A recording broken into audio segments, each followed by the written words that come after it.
My stepmother smashed my work computer for a gaming room, so I sent the hidden video to her corporate boss. Some people mistake silence for weakness, completely forgetting that the quietest person in the room is often the one collecting the receipts. For 2 years, I tolerated my stepmother, Victoria, and her son, Leo, treating our home like their personal kingdom while treating me like an uninvited tenant. I stayed out of their way, focused entirely on building my career as an independent software engineer from my small home office. But when Victoria decided that my livelihood was a minor inconvenience standing in the way of Leo's ultimate gaming setup, she crossed a line she couldn't undo. She stood in my room, swinging a heavy metal paperweight into my custom workstation, completely convinced she had just deleted my entire future with a few violent strikes. What she didn't realize was that a software engineer's true workspace exists in the cloud, and my local security network was recording every single second. The hum of the cooling fans from my desktop tower was always the most comforting sound in the world to me. It was a rhythmic, steady reminder of the life I had built for myself inside the four walls of my bedroom. At 23, I was working as a remote contract developer for a high-profile data security firm. It was demanding, meticulous work that required absolute focus, but it allowed me to save money while living in the house my late mother had left to me and my father. My mother had been a programmer too, and this room had once been her study. The large mahogany desk I worked on was the very same one where she had taught me how to write my first lines of code. Our quiet life shattered when my father married Victoria. Victoria was a woman who radiated an intense, competitive energy. She worked as a senior compliance manager at a major corporate bank, a position she frequently used to remind everyone of her superior organizational skills. She viewed life as a ladder, and she was determined to pull her 19-year-old son, Leo,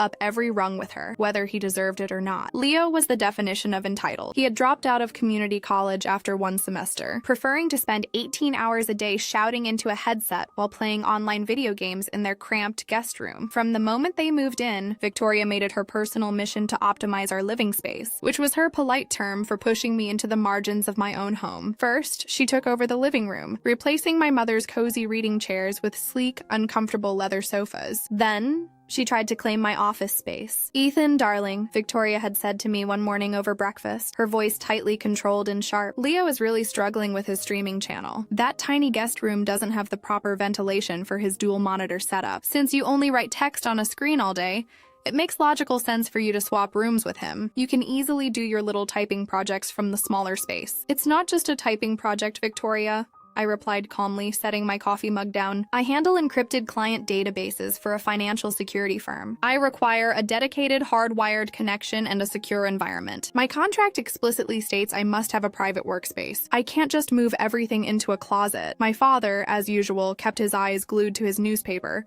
refusing to intervene. He hated conflict, which meant Victoria always won by default. She narrowed her eyes at me, a tight, artificial smile stretching across her face. "We all need to make sacrifices for this family, Ethan. Leo's career potential is just as important as your current employment." I refused to back down. And for the next 3 weeks, the tension in the house was thick enough to cut with a knife. Leo started intentionally sabotaging our internet connection, downloading massive files during my critical presentation hours. Victoria began implementing passive-aggressive household rules, like turning off the water heater right before I needed to shower, or moving my professional reference books to the damp garage because they cluttered the aesthetic of the hallway. I knew how Victoria operated. She was a master of corporate manipulation. She never raised her voice, but she created environments so hostile that people simply quit just to escape her. Recognizing this, I quietly took precautions. I installed a small, high-definition security camera disguised as a smart home hub on the top shelf of my bookshelf, facing my desk. It ran on an independent battery backup and uploaded its feed directly to an encrypted cloud server every 5 minutes. I didn't want to spy on anyone. I simply wanted an objective record in case my equipment was ever tampered with. The tipping point arrived on a rainy Thursday afternoon. My father had gone out of town for a weekend conference, leaving me alone in the house with Victoria and Leo. I was in the middle of a massive code deployment for a major bank client, ironically, a direct competitor to the bank Victoria worked for. The deployment required my constant monitoring. But around 3 o'clock, I realized I had left my specialized authentication key fob down in the kitchen. I stepped out of my room, closing the door firmly behind me, and walked downstairs. As I searched the kitchen counters, I heard muffled voices coming from the second floor. It was Victoria and Leo, and they weren't trying to hide their frustration. "Just move his things out while he's downstairs," Leo groaned, his voice dripping with childish impatience. "If my new desk arrives tomorrow, I need this room empty today." "Don't worry, Leo, I'll handle Ethan," Victoria replied, her voice cold and completely devoid of its usual fake warmth. He thinks he can dictate terms in this house because of his little computer job. It's time he realizes who actually manages this household. A sudden wave of dread washed over me. I abandoned my search for the key fob and sprinted back up the stairs. But before I could reach the landing, I heard a loud, terrifying crash from inside my office, followed by the sickening sound of cracking plastic and shattering glass. I threw my bedroom door open. The scene inside froze the air in my lungs. My custom-built workstation tower, a machine that had taken me 2 years to afford and assemble, was lying on its side on the hardwood floor. The tempered glass side panel was shattered into thousands of tiny pieces. Victoria was standing over it, holding a heavy, solid brass geometric paperweight that usually sat on my windowsill. Leo was standing in the doorway of the closet, a look of shocked amusement on his face. Victoria didn't even flinch when I entered. She slowly set the brass paperweight down on my desk, smoothing her skirt with her hands. "Oh, Ethan,"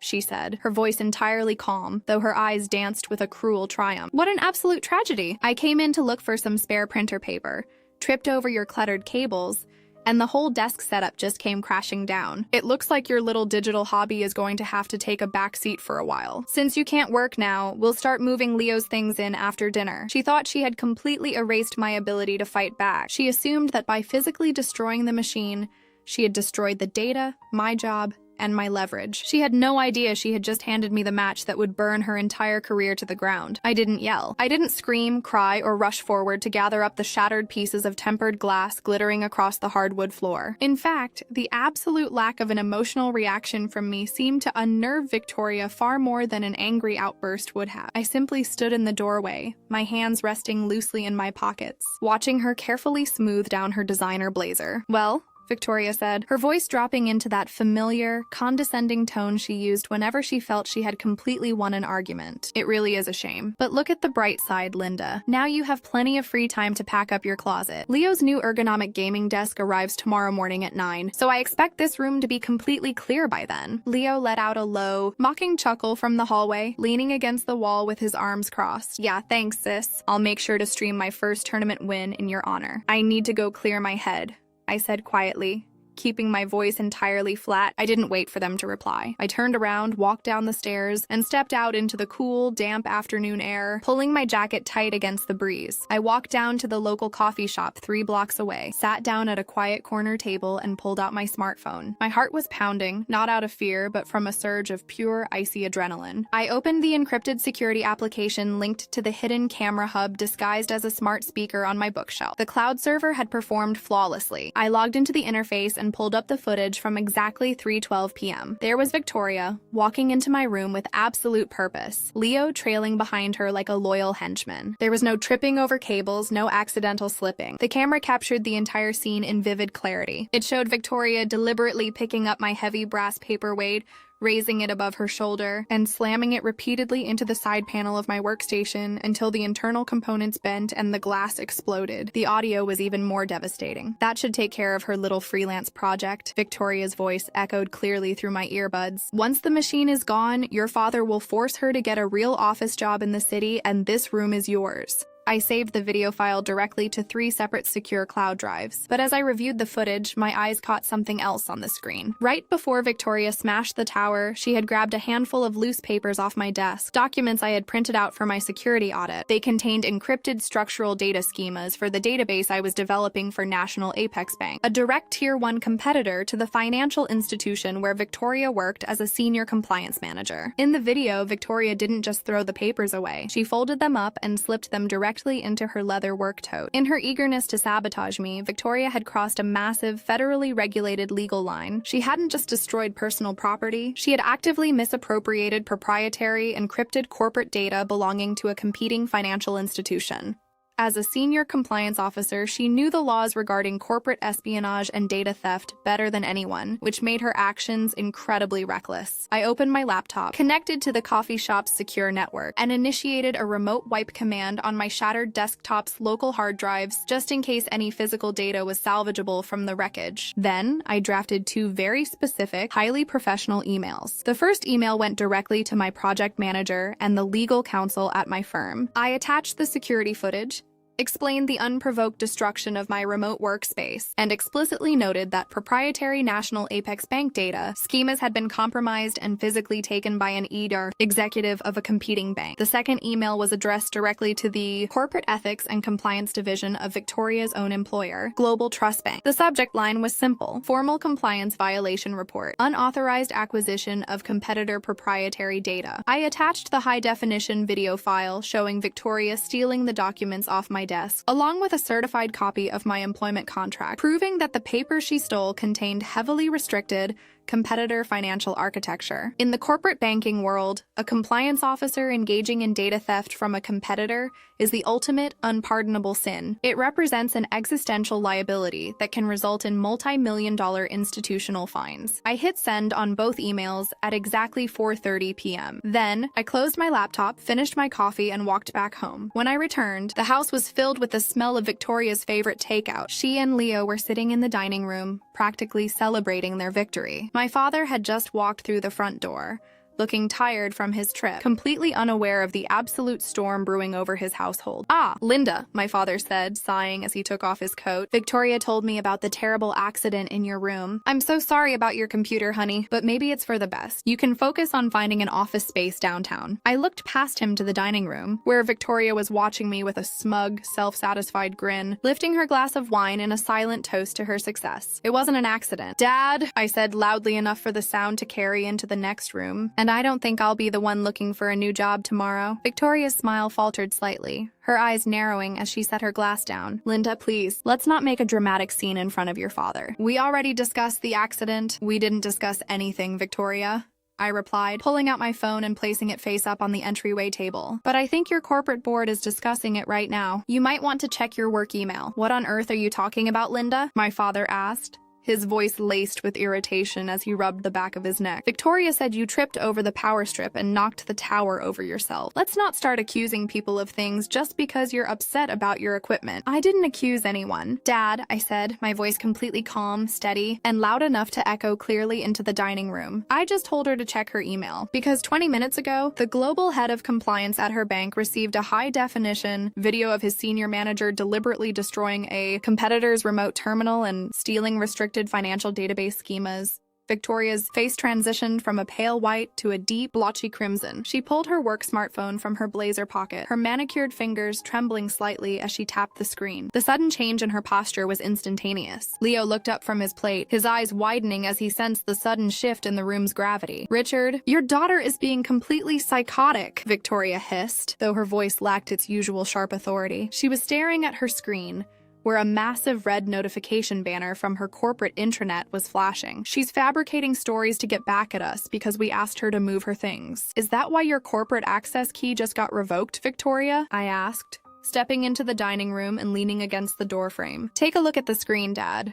I slid my phone across the table. On the screen was the crystal-clear security footage from 3:12 p.m. My father leaned forward, squinting at the display. He watched in absolute silence as his wife picked up a solid brass geometric paperweight, raised it high above her shoulder, and repeatedly smashed it into my custom workstation until the tempered glass exploded. He heard her voice through the speakers, sharp and cruel, telling Leo that this would force me to get a real office job so he could have his streaming lounge. And then, he watched her reach down, grab the proprietary data sheets for National Apex Bank, and tuck them into her leather tote. My father's breath hitched. He slowly looked up at Victoria, his eyes filled with a mixture of shock and utter disbelief. "Victoria, you told me it was an accident. You told me she was careless. Richard, it was a stressful situation," Victoria stammered, standing up so quickly her wine glass spilled onto the linen tablecloth, a dark red stain spreading between the plates. "She's been totally uncooperative. I was trying to manage this household. Leo needs that space for his future." Before my father could even respond, Victoria's phone began to vibrate violently on the table. The caller ID displayed the name of the managing director of human resources at Global Trust Bank. Victoria stared at the vibrating phone as if it were a live grenade. She swallowed hard, her hand shaking as she swiped the screen and brought the phone to her ear. "Hello?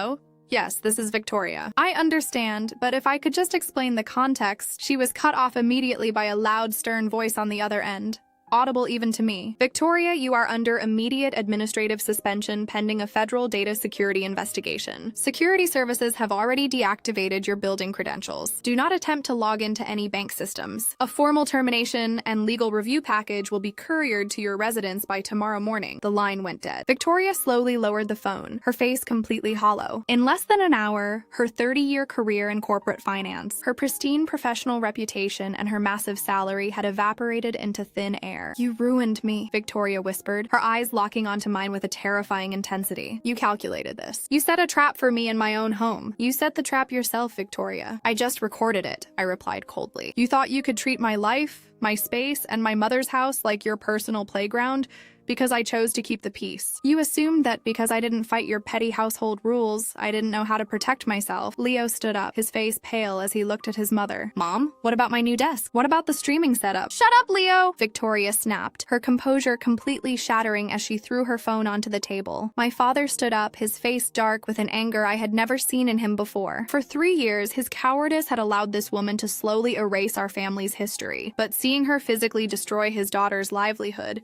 and compromise his own home was the final breaking point. Get your things, my father said, his voice dangerously low, pointing a trembling finger toward the stairs. Both of you, pack your bags and get out of my house. Richard, you can't be serious, Victoria cried, reaching out to touch his arm. We're married. This is a family matter. You destroyed my daughter's workstation and stole corporate data in my house, Victoria. You put us at massive legal risk because you wanted a gaming room for your lazy son, my father roared, finally finding the spine he had lost years ago. The movers can come for the rest of your furniture later. But tonight you are leaving. The argument raged on for another hour, but the outcome was already written. By 8 o'clock, Victoria and Leo were loading suitcases into the trunk of her car under the cold, pouring rain, their faces tight with humiliation as the neighbors watched from their windows. I sat back at my mother's mahogany desk, looking at the broken pieces of my workstation. The physical machine was gone, but my remote backups were entirely intact, and my firm had already approved a budget to replace my equipment under their corporate insurance policy. As I heard Victoria's car pull out of the driveway for the last time, a profound, beautiful silence finally settled over the house. The storm had passed,